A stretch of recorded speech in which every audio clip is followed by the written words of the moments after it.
Take a deep breath and close your eyes. You're about to be mesmerized.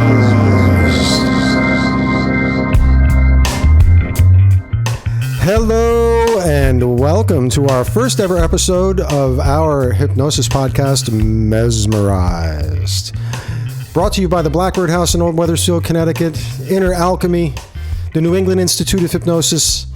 I am Marcel Tupont, a certified master hypnotist, and today I am joined by the lovely, the talented Erin Tupont, who's also a certified hypnotist. She also happens to be my wife. Hello, Erin. How are you? Hello there. How are you? I'm doing very well. Thank you so much for joining us here today. In the room that you own. So, it's very cool that you're here because otherwise none of us would be. But I'm very excited to be doing this today. This is a long time in the making. We've been talking about this for got to be close to 2 years at this point, but it's great that we're here. And today what we're going to talk about, so we actually have a topic. And today's topic is dispelling myths in hypnosis, right? Dispelling myths. Now, we both do a ton of client work. And yes, it's 2026. Yes, everybody has access to every bit of information ever generated by people. But it doesn't seem to be helping in several areas. And one of them is hypnosis. I think for the most part, when folks come to see us, the information that they begin with is usually what they've gleaned from movies and television and other folks. So today we're going to talk about dispelling myths and specifically kind of what we say to our clients to get them comfortable. So Erin, I'll begin with you. What do you think is the most common misconception that you face in your practice?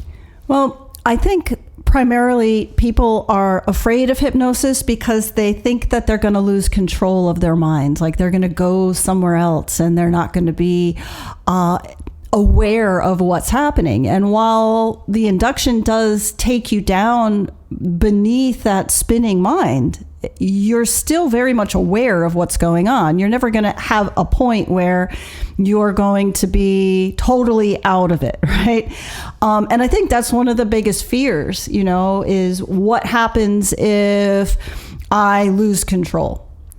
That makes sense. Yeah. Sure. Well, look, I think we're all kind of worried about that in our own lives to a degree. And yes, I think too, the most common way for folks to refer to hypnosis passively, when we talk about the actual act of induction, is what? Going under, right? And hey, man, that's a little nerve-wracking, right? Going under. What does that sound like? It sounds like you're about to be anesthetized at the dentist, right? You're going to be gassed out of it while I yank on your molars. And obviously, we work across the hall from each other, and I imagine that's not what's happening in your office. I know I haven't performed any oral surgery at this point, but what do you say to these guys to sort of put their minds at ease?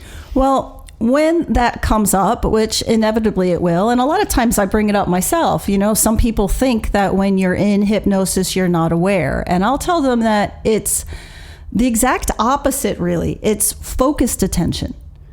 And what you're doing is you're tuning out everything in the outside world and you're focusing on the one thing that you came, or the couple things that you've come to look at and understand. So I'll tell them it's the exact opposite. You're not losing control. You're actually focusing it. I love that focused attention. That's really cool. That's really cool. Now, obviously, look, I know that if there are hypnotists out there listening to this, and I can kind of hear them. I know the NGH convention is happening as we speak, and I'm not there because I'm a bad boy. I'd rather be here with you, frankly. I appreciate that, dear. Yeah. We're going to hear what? We're going to hear things about hypnotic anesthesia and some other very practical and incredible uses of hypnosis. And look, I just want to be very clear here. We're talking about work that we do, which is largely based on post-hypnotic suggestion. And I know you do, and I don't have to speak for you, thankfully. You're right here, so I'm going to have you fill in the blanks here. But you do a ton of regressive work, and I know we're going to devote a whole episode to somatic hypnosis, and you do a lot of truly brilliant really, frankly, as far as I'm concerned, revolutionary applications of hypnosis.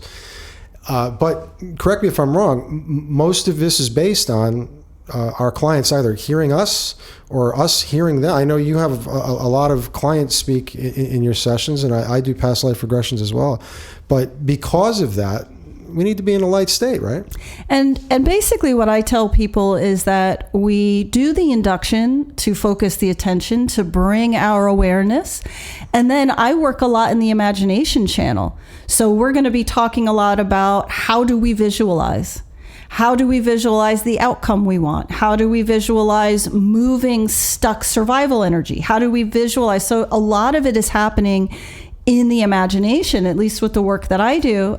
Past life regression is a lot in the imagination. And people think imagination is make-believe, but it's not. It's our ability to connect with something a little bit deeper, to see into the invisible realms, to really use it to heal ourselves. And so, at least in my sessions, people are very present. They're just calmer, more centered, more focused.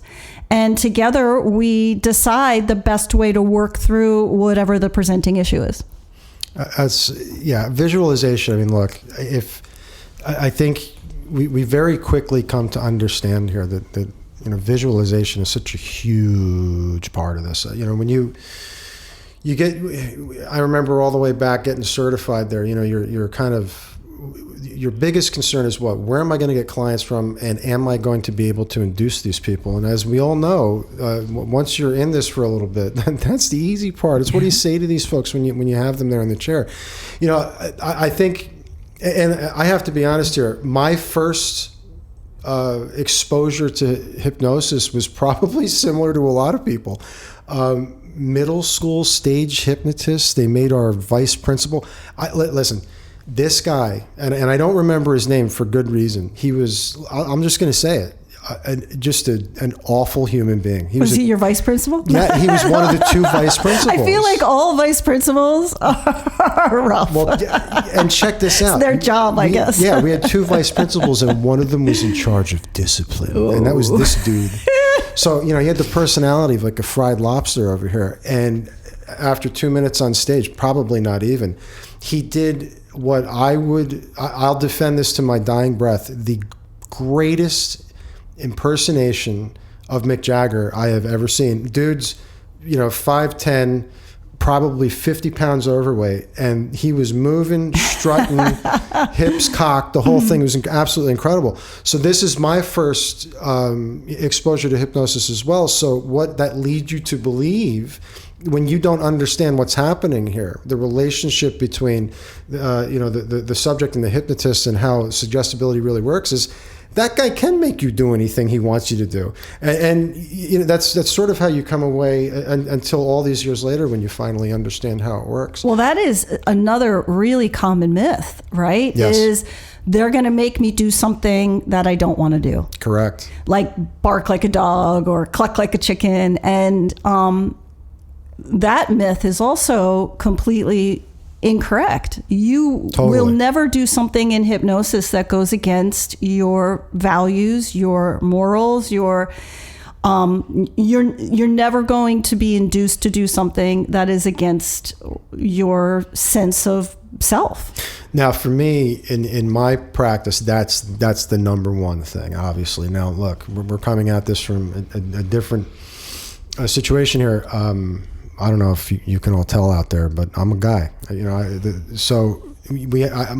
think 70% of my practice are females.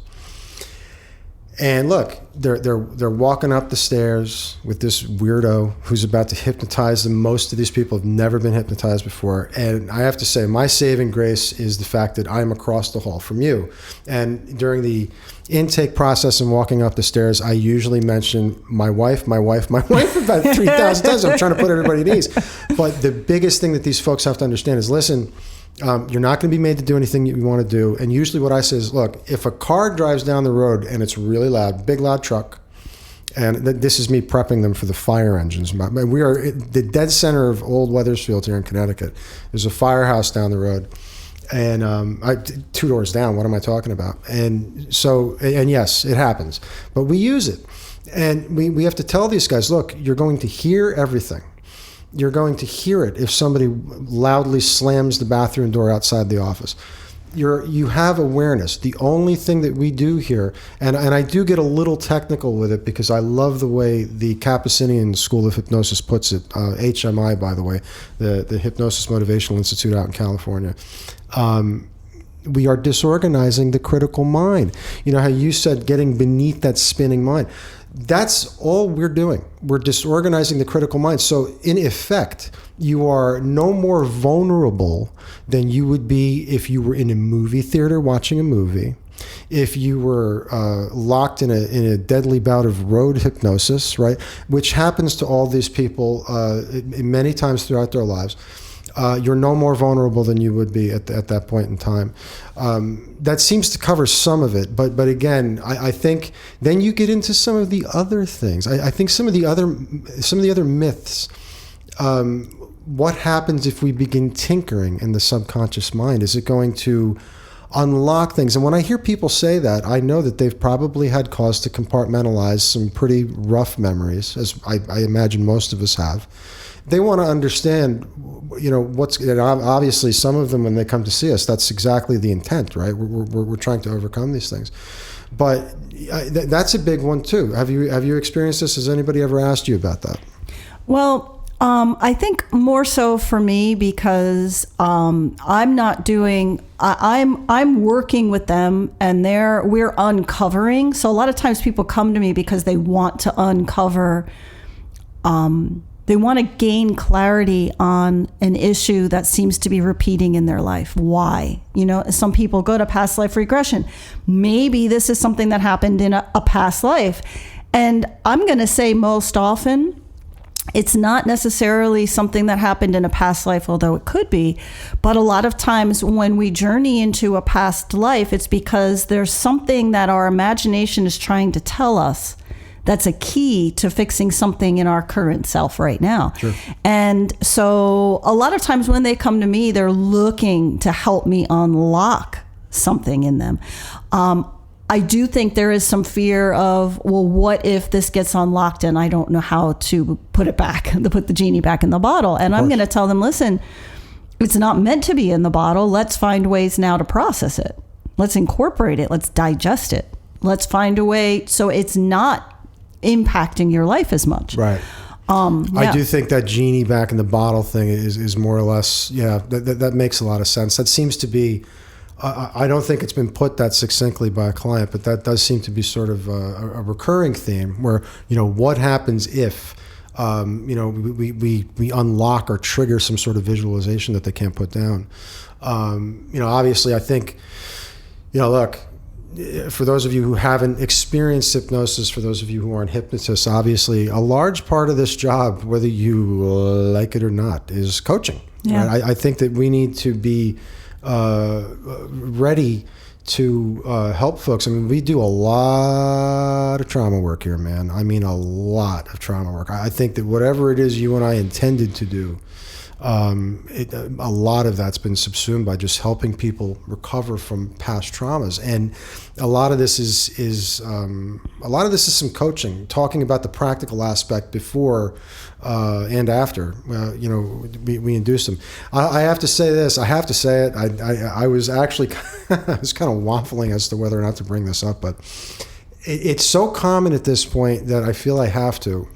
And we do have a lot of practitioners working here at the Blackbird House.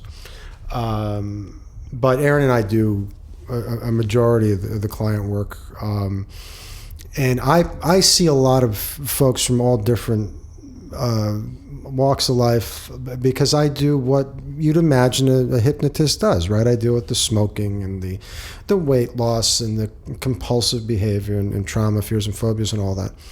And I get at first appointment, it's usually somewhere close to hello, how are you? I'll get somebody who tells me they're religious. And it's kind of a strange question to ask me, but I get asked this probably once or twice a week at this point.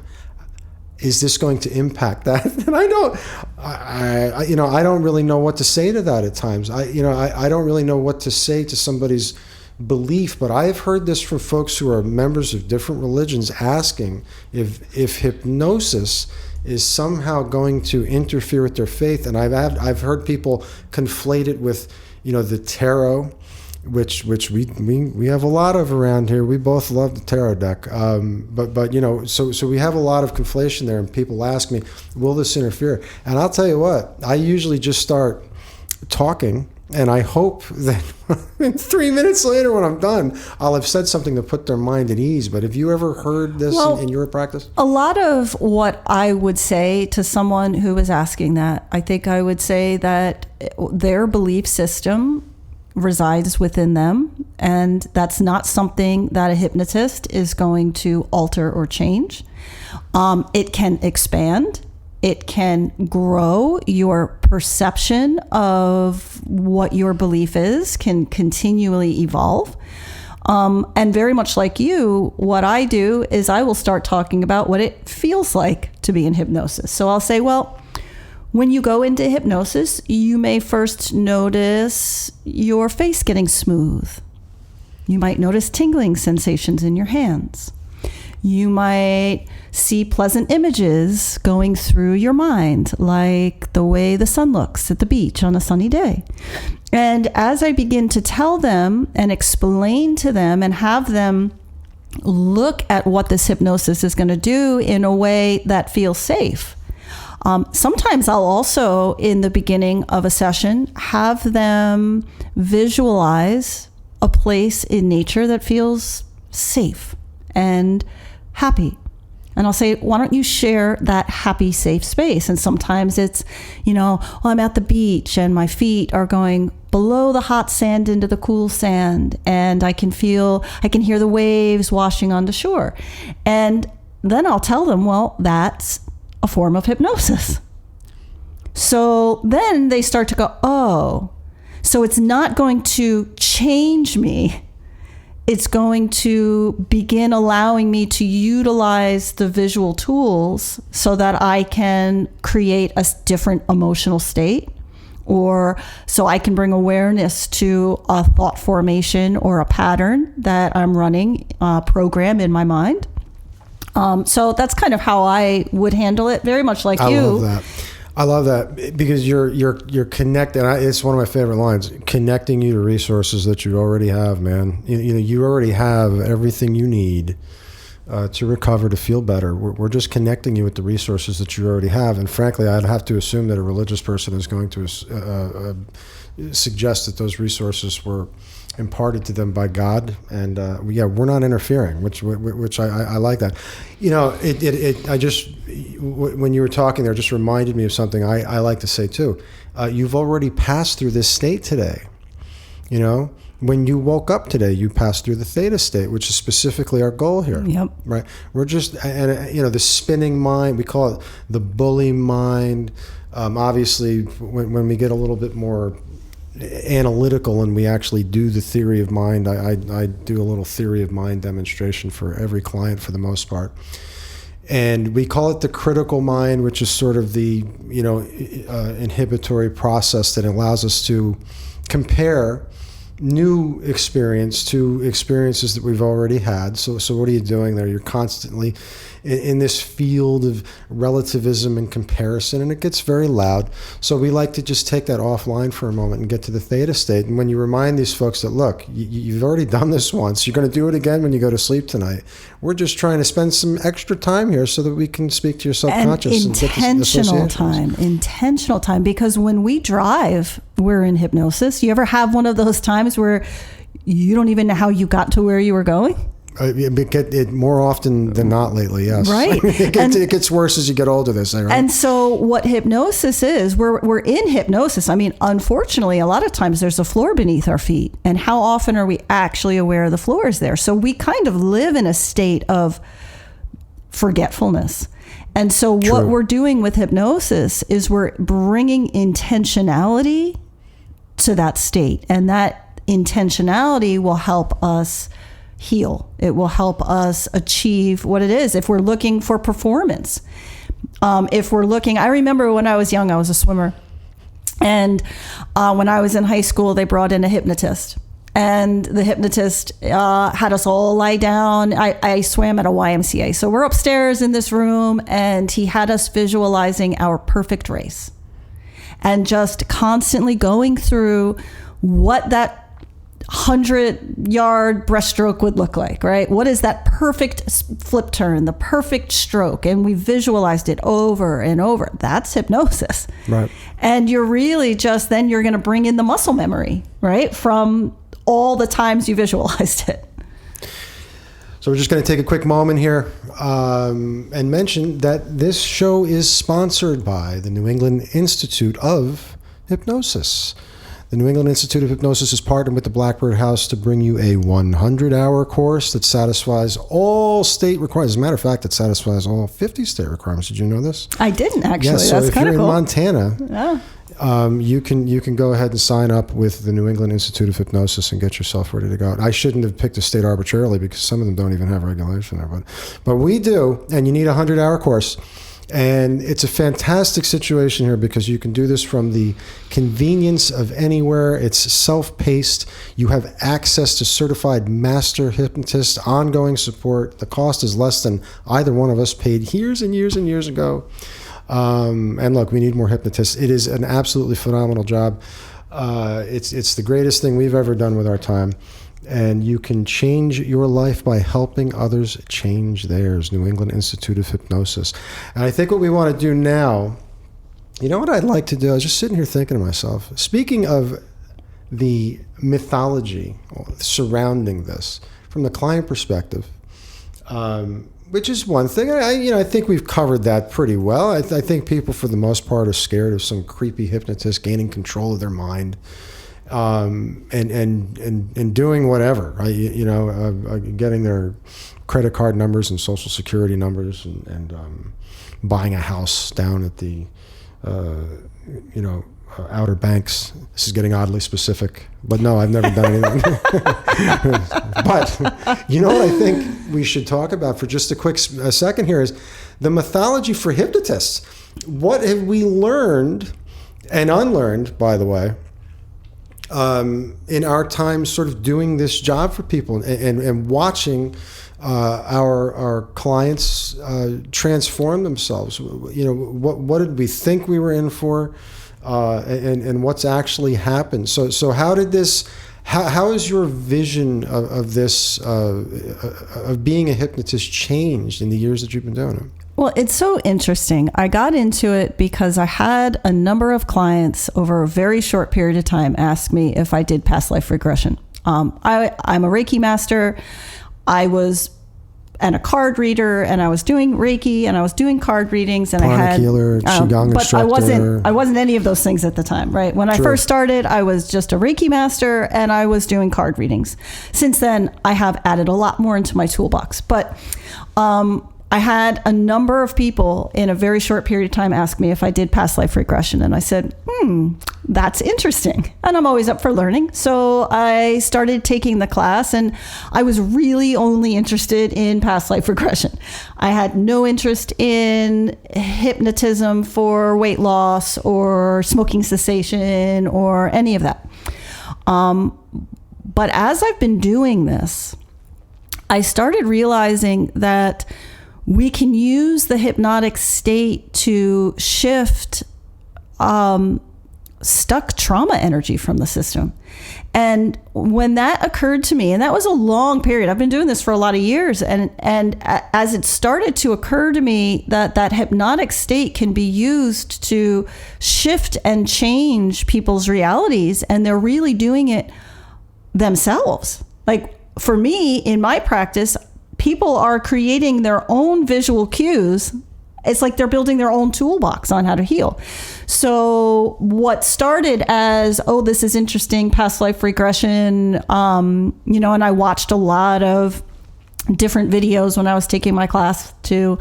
I started to realize that the application is so much more than what I initially took the class for. And that's what's fascinating, because it continues to grow. Like I have a new session that I've been doing, which is awesome. Really happy to be doing it. It's actually a special this month on my website, but a somatic chakra alignment. And so I put people into a hypnotic state, and we visualize each chakra, and we take out this ball and we hold it and we clean it and we clear it and we look at what's attached to it, and then we put it back. And then there's a visualization that happens when that chakra begins to glow, right? Oh, like, that's remarkable. The that's root awesome. chakra is like the sunrise, and it just fantastic. incorporates everything. Whereas like the throat chakra is more like the ocean washing onto the shore, and we're freeing our ability to speak. And people can find this at mystichealingreiki.com. mystichealingreiki.com. I mean, you can access me from the Blackbird House, but Mystic Healing Reiki is probably the better, less confusing place right now. Less confusing place. Yeah. That's incredible, and I agree. I think, obviously, my perspective of hypnosis is probably a little bit more traditional coming into it. Weight loss, smoking cessation, and a lot of that had to do, frankly, with my family history. Right, just everybody smoked, everybody was overweight, and I couldn't agree more. Learning the potential application of this is outrageous. Every single time, I feel like every time, first of all, I speak to a graduate of NEIH, they're doing something new with it. But I've taken a lot of instruction, not just from the HMI side, the Hypnosis Motivational Institute, but also from the National Guild of Hypnotists, which is where NEIH certifies their students through. And completely different perspective. Law enforcement using things to regress witnesses, first responders. Obviously, I think you and I unknowingly had our first experience personally with hypnotism through sales training, right? Yeah. Which was the Phoenix seminar. Brian Tracy, which is actually, I don't care what anyone tells me, it was a self-hypnosis seminar, full stop, okay? That was it. And we religiously did this every morning.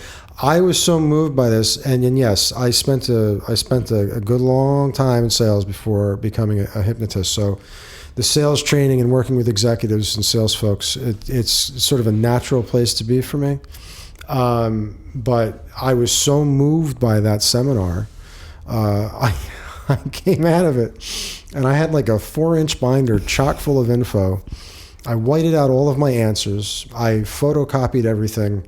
I made Erin a brand new binder. He did. And I said, all right, buddy, you're calling in Friday, Monday. I'm going to take care of the kid. You're going up to the loft. You're taking the seminar. And Erin was so moved by it that we actually made Lorian, our daughter, take it when she was 13. And she had been using the affirmation process, which is something I use quite often in my practice. But just to see where this goes, right? When we talk about performance, there's that aspect of it. But also, look, I've found now a couple of things to be true. Number one, just as we were heading into that NEIH spot there, you were kind of talking about the fact that,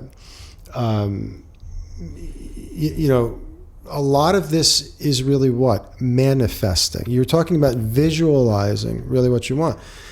And although there is a massive spread in application, I have to say the practice of it becomes kind of similar, right? With the exception of maybe a past life regression, we're helping clients manifest the very best version of themselves.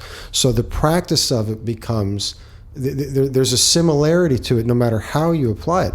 And it's been applied now in so many ways. One of my favorite hypnotic coaches of all time, I took a neurolinguistic programming certification with this fellow, and it was a big one. It was a lot of hours. His name is Joe Tabanella, brilliant guy. He got into this helping actors remember their scripts hypnotically because he was in LA and he was an actor. All kinds of things. So it's every day, every week, we hear some new application of this that neither one of us had thought of. But it really is incredible. So here's another myth for you. I think the myth, too, is something that we sort of addressed in the first part of this, which, in 2026, everybody understands hypnosis, obviously. So we did kind of address that one. But, the fact that people are going to submit to this, right? And I think that was the biggest myth I faced. You have clients that come in, they pay you, they want you to help them. And all they do is resist. And I do think part of it goes back to the fear we were talking about earlier. But have you had a lot of folks just, when you kind of get too close to the mark there, do you find a lot of resistance? Most of the time I can get people into a state where at least we can do some work. I did have one person in the history of the time I've been doing this, wanted desperately to do a past life regression, and this young woman could not close her eyes. Really? There was so much anxiety that every time she tried to close her eyes, she kept popping back open. And I'm like, well, this isn't going to work. I think at that point we switched to Reiki. And I was like, you know what? Let's just do some relaxation because you're clearly not ready to do this work. And that is one of the things that I also do tell people with my brand of hypnosis is you have to be ready. Yeah.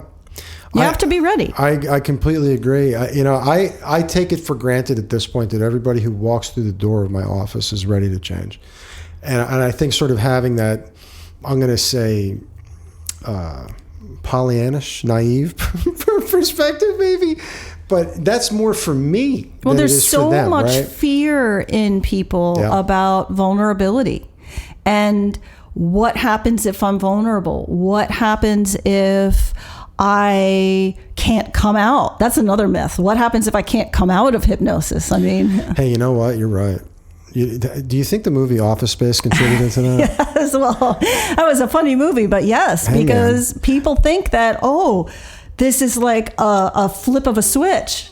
And if they don't flip it back, I'm going to be stuck here. Hey, man, I'll tell you, if you think about it, when somebody walks into my office there and they see an aging white guy just sitting there, the odds of me having a heart attack, like the hypnotist in Office Space, prior to me bringing them out of the state of hypnosis, look, it's not zero. I mean, it's not zero. And I'll tell you, now I'm glad you brought this up, because in the training, and I still do this, I'll tell you, I have to say, I still do a lot of things that I did on day one. I really do.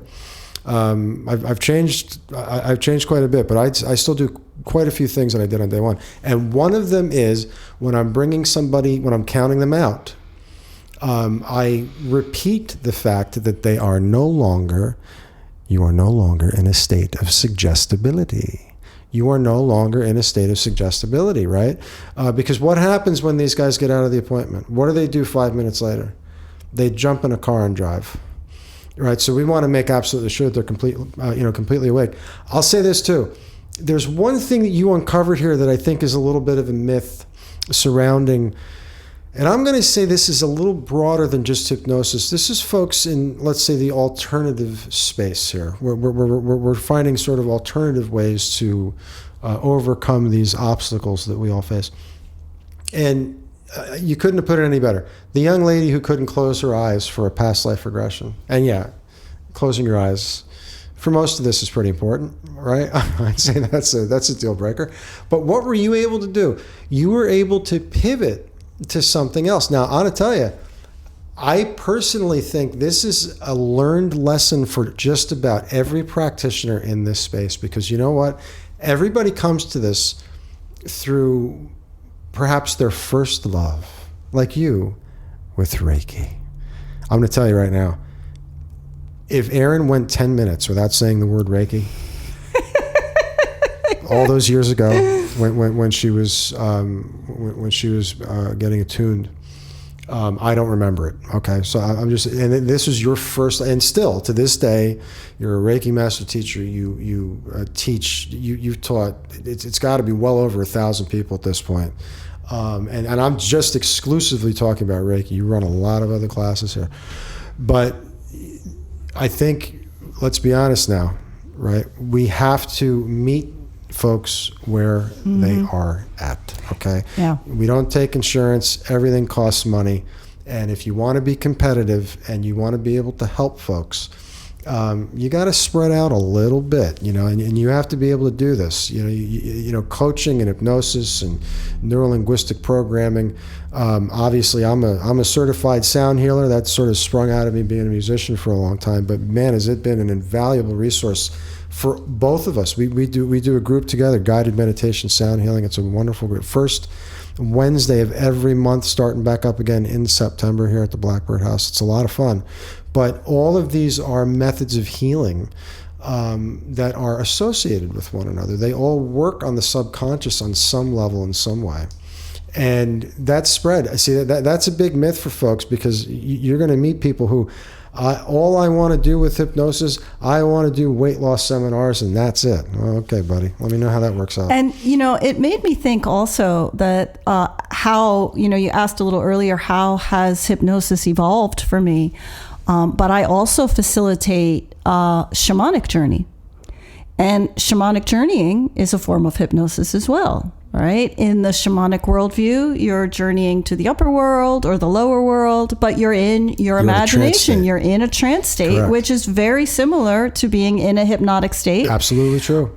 So there are so many applications for how hypnosis can help people heal. To me, it's one of the core ways is how do we use our imagination to shift our emotional state, to shift our mental state, to foster and grow new ways of looking at the world. And it's all done through that internal visualization.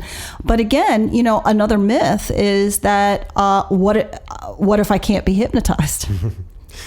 I don't know if you've run into that one before. I can't believe that we didn't cover that one in the beginning, because that might be the biggest one of all. I think it's so pervasive that you kind of forget, but you're right. Now, how do you handle that?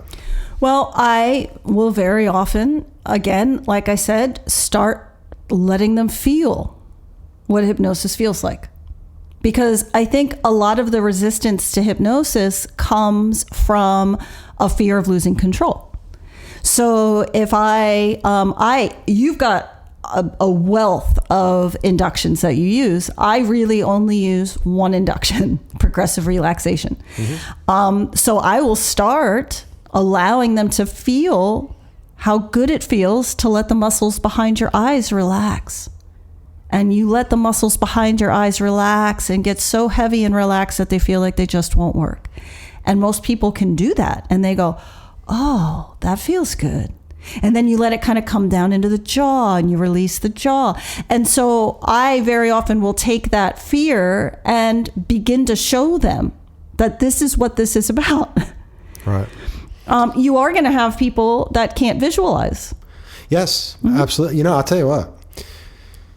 One of the greatest hypnosis teachers I've ever had is, and I almost fell out of my chair when I found out, non-visual, John Melton. And he's widely considered the nation's foremost expert in smoking cessation.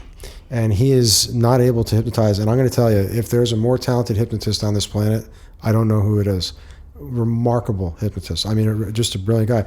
And so that I kind of get into the Capucinian aspect of all of it, where we talk about what back in the day, you know, because it's important to validate everybody's concerns. And when people say, you know, I'm worried that I can't be hypnotized, first of all, it's a lot like, you know, I forget who this quote is initially attributed to, but whether you believe you can or you believe you can't, you're right. Yeah, either one are right. Yeah. Right. So right. I think there's a lot at play there, but also I go back to, you know, when you look at hypnosis in the 50s, and it was largely performative, a lot of stage work there. And what were people doing? They were asking questions of the audience in order to identify what hypnotists refer to as somnambulists, people who are highly susceptible, which, by the way, Erin and I both are. So if you hear one of us drop into this voice and you hear the other one go silent for 15 minutes, that's why. Yes, it has happened. You had that issue with the first sound healing we ever did, right? Yes, I did.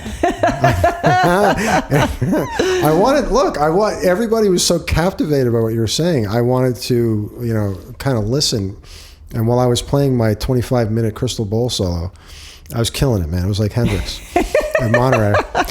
I decided to lean in and listen to what you were saying.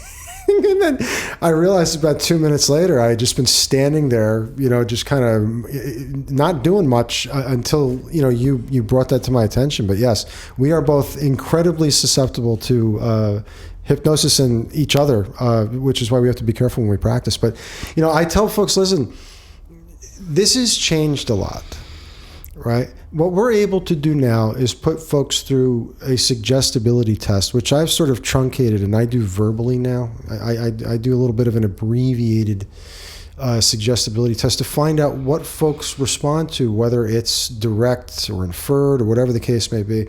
And understanding people's suggestibility type enables us to use suggestions, words, and phrases during inductions that assist people get deeper quicker. And through this modeling, I have to say, I haven't really encountered anybody that could not be hypnotized ever. Does it? And as Erin said, I do use multiple inductions. Do they all work on every client? No. But I'm always able to find a way to get somebody into that state. You have to be persistent, man. It helps having a dark office with dark walls, right? And hey, listen, you gotta work on your muscle here, right? You have to be able to get your voice conditioned to a place where it's so unbelievably boring that people will just gently fade, right? I mean, come on. But there's always a way. Well, they call that building rapport, when you're able to connect with their energy. And I do a lot of that, even in my hypnosis, because my hypnosis, everyone is laying down on my Reiki table, and I always have a hand on their head. Like I'm always connected to them in some way. I'd get sued for that, so I'm not doing that. I ask them first, do you mind if I put my hand on your head? I've never had someone go, no, don't touch me. I could do it without touching them, but I like to build that rapport. And you're going to find like people who want to get into hypnosis, and maybe they're also Reiki masters or Reiki practitioners, while my hand is there and I'm speaking to them in this hypnotic state, I'm giving Reiki. Right. Yeah. So you can start to layer. Of course. That's awesome. The treatment. Now that actually brings up something too. So first of all, just to be clear, I have a nice big desk between myself and the client. I don't. and again, it goes back to making folks feel safe. But I will say one thing. Here's a myth. And this one was largely dispelled during training, although you don't really believe it until you see it. And that is that the entirety of the induction process revolves around relaxing people into a trance, which is really what? A trance induction, bringing people down into the theta state. I got to tell you what. And this might be too much inside baseball here, but the hell with it, right? We have a podcast to make. We have to, we have to be somewhat revealing here.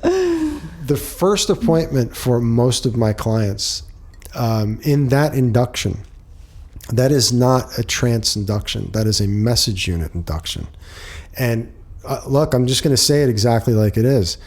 It's a little bullyish, right? Where I'm having them stand up, move the chair, I'm grabbing their wrist. They're flustered. They're kind of uncomfortable. I'm battering them with questions. And before they know it, what's happened here is I've provided a hypnotic state as a potential escape hatch from the unbearable tension they're feeling with this brutish thug who's over here just like bossing them around for the last 10 minutes.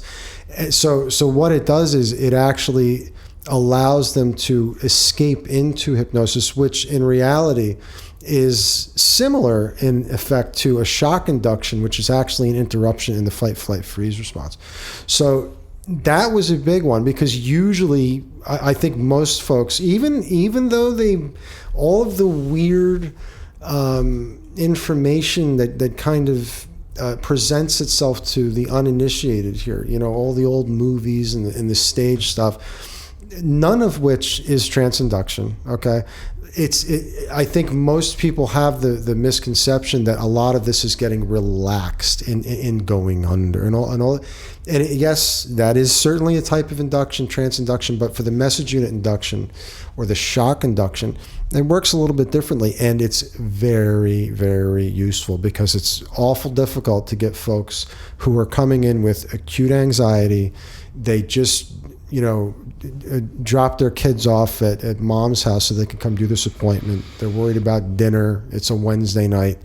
Getting these people relaxed within the first 20 minutes, not always the easiest thing to do. So what do we use? We just use the anxiety and allow them to choose to be hypnotized, right? Rather than sit there and endure it. Well, look, this has been a lot of fun. It has. And we just recorded our first episode of Mesmerized, our hypnosis podcast. So, hey, thank you for doing this with me. Finally. Yeah, I know. Yeah, finally. But thank you for doing it. And look, before we go, obviously, we have to mention that Mesmerized is brought to you by the Blackbird House, 147 Main Street in Old Weathersfield. We are a metaphysical gift shop, a healing center, and a lot more. There's really a wonderful community that's formed around this place. A lot of healing takes place here. A lot of fun is had. A lot of music, a lot of community, a lot of wonderful things. Open Tuesday through Sunday. And please visit theblackbirdhouse.com. And Erin, again, thank you so much for joining us here on Mesmerized. And you're gonna be on every episode, right? Well, most of them. You're not gonna make me do this alone. No. Right? Okay. Maybe we'll have some other people come. Eventually. Yeah. Eventually. I don't know if they'd tolerate this, but I'm sure we'll find a couple of lunatics who wouldn't mind sitting around a table with us and gabbing. But listen, everybody, thank you for listening, and we'll see you next time.